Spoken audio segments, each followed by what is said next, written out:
afternoon.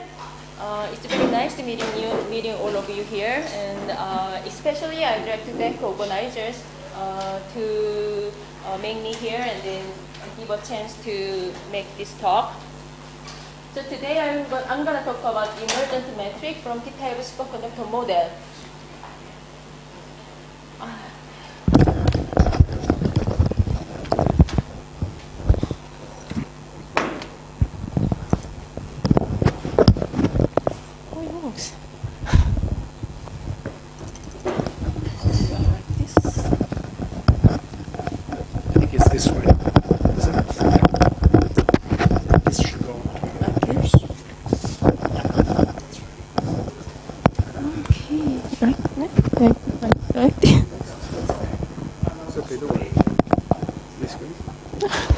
It's very uncomfortable.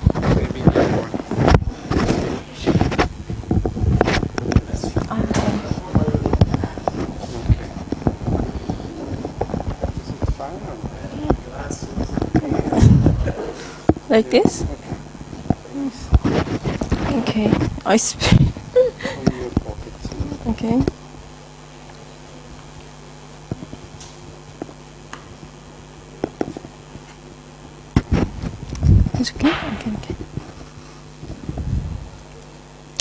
Okay, today I'm going to talk about emergent metric from T-type superconductor model, and this work is in collaboration with Ki-seok Kim. He is a professor in the post-tech, and then working in the condensed matter theory, and then the Chan-young Park at the APCTP. He's a professor, and then working on high energy physics, string theory. So this is the motivation. So what was the motivation to working on this? So in high energy physics, we have a fundamental questions. So what is the nature of space-time? So far, we discovered some. Firstly, black hole thermodynamics. The 1970s, people came up ideas and then found out the black hole systems is quite similar to the thermodynamical systems, except the entropies. In the black hole space-time entropy proportional to the area, but ordinary thermodynamical system entropy proportional to the volume, except that is quite have a very similar structures. And then actually there was also study the similarity of the RNA-based black holes and then van der Waals gas at the critical point. This study was done in these papers, and then in this study, the people identified cosmological constant as a pressure, and then the conjugate variables becomes the volumes, thermodynamic volumes of black holes. And then they found out the PV over T is equals 3/8. The value is the same as the van der Waals gas at the critical point. This is a very interesting result. And then another interesting one is ADS-CFT, which is the application of ADS-CFTs. Actually, in this study, people, charged RNA-based black holes can have hairs, so complex scalar hairs, and then the complex scalar hair at the boundary make some condensations. So then condensations is behavior similar like all the parameters in the second phase transitions. And then on top of it, people found out some transport coefficient, and then quite have a very similar behaviors with the superconductor system or metal systems. So actually, from this, actually we don't know why, but actually we can see the black hole system is quite similar to the many-body systems. Then, how about this? Can we construct a space-time from many-body systems? Okay, so let's try. This is the one of our motivations. Then, how about the condensed matter physics? In condensed matter physics, as you know, there are many strongly correlated systems, but the mechanisms is not yet known for many cases. So then we can expect, could it provide a new tool to study, investigate those systems? So those are motivations for our study. Okay, let me explain our approaches. Basically, we started from the d-dimensional field theory and then construct the d+1 dimensional bulk space-time. So in order to that, we started with a transverse Ising model. Then why a transverse Ising model? Why we study with this model? Because it's simple. No interacting terms, but it describes superconductors. And then this model is known as Kitaev superconductor model.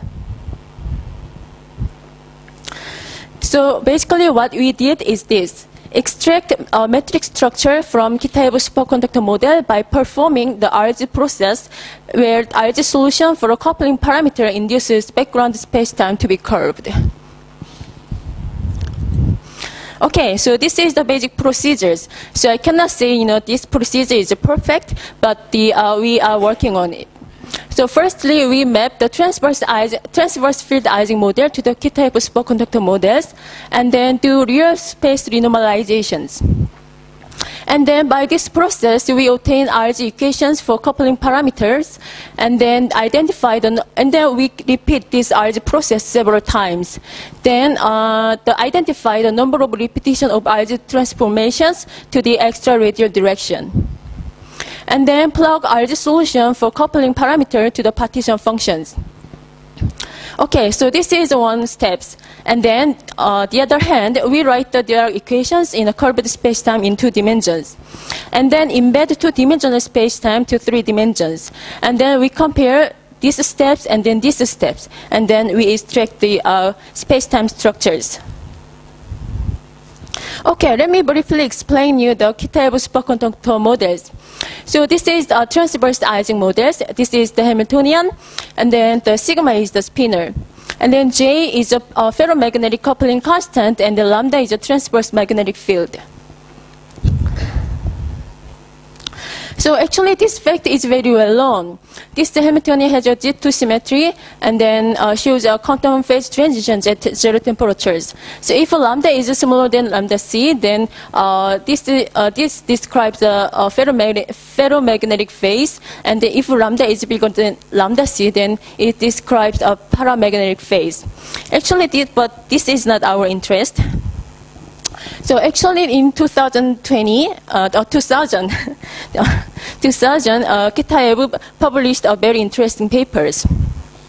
He started with these transverse Ising models, and then he made these Jordan-Wigner transformations. So basically, Jordan-Wigner transformations map the spinor to the fermions. So this is the spinor field, and then this is the spinous fermion field. So actually, the spinors on the side to side, if we change the 2 spinors on the other side, then they commute. So actually, this map kind of, allows so we can just identify spinor to fermions. So this Jordan-Wigner transformations make the spinor to the fermions, which is commute with the another side. Okay, so if we employ these Jordan-Wigner transformations, then this Hamiltonian changed to in this form. Okay, then now let's do the Majorana decompositions. So if we identify this is one Majorana and the other, then the Hamiltonian can be written in this way. Okay, let's take a look. So if the T1 is bigger than T2, if this term is dominant, then the Majorana fermion, this is the one side. Each side we have 2 Majorana fermions. So if we have if T1 is dominant, then on the same side the Majoranas are pairing. There is a Majorana pairing on the same side. See gamma 1 and gamma 1. So they are paired on the same side. On the other hand, if this term is dominant, then there is a pairing on the other side. The Majorana fermions have a pairing with the other side. So actually this describes a strong pairing phase, which is trivial superconductors, but this phase describes weak pairing phase, which is topological superconductors. So why topological superconductors? As you can see, at the end of the edge, which is the boundary of material, there is a fermions, Majorana fermions unpaired. So actually this make the topology untrivial. So and this phase is topologically distinct. So this is basically the idea of Kitaev's, and then actually this idea is draw many attentions because he kind of shows how the Majorana fermions can be appears in the condensed matter system. Okay, so let's do let me introduce our work. So we employed a number spinor representation like this. So the Ci, as I mentioned, is spinless fermions, and then we rewrite the Hamiltonian in terms of the number spinor representations. Then this is the partition function. Okay, so if we perform the renormalization group transformations, then after if we do this k-1, then this is that. Okay, step is like this. Firstly, separate the site into separate the site index into even and odd. And then second, perform the Gaussian integration for odd site. And third, rescale the fermion field to reproduce the original lattice. So okay, step is like this. Okay, so from the partition functions after k-1 Rayleigh transformation, let's redo it. So separate the index even and odd. So even and odd, even and odd. We separated index, and here we integrated out the odd side. So we only have the even side. And then now we rescale the fermion field. And then let's compare two partition functions. If we change k-1 to k, then we can compare two partition functions. Then we can obtain RG equations like this. So this is the coupling constants after kth RG transformations, and then this is coupling constant after k-1 the RG transformations. And then this is the original value of J and lambda. So if we do some manipulations like this, and then this allows us to go to the continuum limits. So and then this expression we can change to the differential equations. And then we can obtain the solution of these equations, and then plug this to the partition functions. Then this is the IR effective action we obtained. So initially we had a partition function in this type, and then by plugging the RG solution on the coupling constant, we could obtain these effective IR actions. Oh, I? This I? Oh, we see. This one. Sir? Which summation? Okay. Oh, this I. Yeah. Okay, sorry. We went to the continuum limit. So we went to the continuum limits. So we changed the I index, changed it to the X. Yeah. Thank you. Yeah. Okay.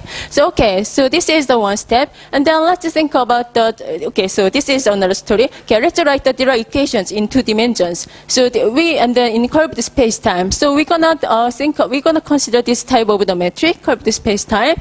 And then this is the Dirac equations in the curved space-time. Okay, then let's compare these Dirac equations with this effective action. Then what we can do is we can determine what A and B. This is the metric component A and B. Okay, then now let's embedding this 2-dimensional metric to the 3-dimensional space-time. So now we additionally have a new coordinate, which is lambda. Sorry, this is lambda, and then the metric component is C. So C is not yet determined. Okay, then now so actually this is the value for A, this is for value B. And then we're gonna take the exponential lambda becomes R. So and then we're gonna we're going to make a choice. So y becomes minus 2 lambdas. So you will see why we made this kind of choice. So as I can see, this A and B could be read from the previous effective actions. So this is A and this is B. So by imposing this condition, we could read of this GRR component. Okay, so the metric is determined in this form. Okay, so as I mentioned, depending on the lambda, it describes the different phases. So if lambda is bigger than 2, then that describes the superconductor, strongly coupled superconductor phase, and the lambda is smaller than 2, it describes the topological superconductors. So for simplicity, I changed the variables lambda minus 2 equals lambda prime. Okay, then let's take a look at quantum critical point. So if we identify like this, and then if lambda goes to critical value of 2, then this is the metric. So this is nothing but the ADS space-time. So yesterday, the Gia-De-Bali identified the quantum critical point with black holes, but now today, we identified the quantum critical point with ADS matrix. And then, okay, let's take a look on the regions of lambda. So lambda prime is bigger than 0, and then this describes non-topological phase, and then if lambda prime is smaller than 0, it describes topological phase. So, and then if we take R equals infinite limit, then that metric becomes asymptotically flat. And then let's look at the Riemann curvature squares. So this is a Riemann square curvatures. So as you can see, if lambda is smaller than 0, then it has curvature divergence. So in this case, which is the topological superconducting phase, we became to have a naked singularity. Okay, then let's check the Einstein equations. Since in the non-critical point, if lambda is bigger than 2 or smaller than 2 case, the metric structure asymptotically flat at R equal infinity. So we can employ the Einstein equations like this, and then plug the previous metric into these Einstein equations. We can read of the meta components T, R, R, T, X, X. So as you can predict, we have negative energy density, negative energy, and then pressure, the positive pressures. This is not physical, but yep.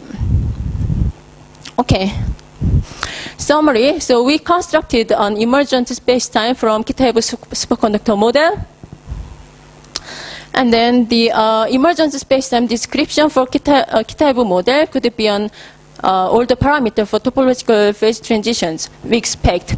Actually, in condensed matter, we have a topological superconducting phase and non-topological superconducting phase. So in that case, the topological properties can be all the parameters. So for example, people calculate the Papians, something like that, and then people consider that kind of things all the parameters. So here, as I showed you, in the topological superconducting phase corresponds to the space-time with naked singularities. So we expect this kind of properties. So the space-time has this kind of properties. So we can consider the gravity descriptions, this emergent space-time could provide us some, how to define all the parameters of two phases. Okay, then future work. Actually, by repeating the algebra process, we identify the number of repetitions to the extra dimensions. But actually, there was some artificial process. Actually, we just imposed our component to be to become ADS metric at the critical point. So, but actually, we are trying to find out a way to have a constraint on either component. Naturally have an ADS metric at the quantum critical point. And then how to characterize topological property for space-time having a naked singularity, which is lambda smaller than 2 cases. So we have a naked singularity space-times, but I don't know yet how to characterize topological properties, how to calculate the space-time in the topological number or something. And then actually we don't know yet the dictionaries between field theory and bulk structures. Actually in holography, the holographic dictionary is well established. So we can, have a correspondence. Okay, this is a field, we have a bulk system, and then this bulk system describes some field descriptions. But actually, we don't know yet the dictionaries between field and the bulk. So actually, we are working on the OM vector models and then Kondo models, some other condensed matter models. So we are not sure yet, what we can get out of this study, but we are working on it. Okay, thank you.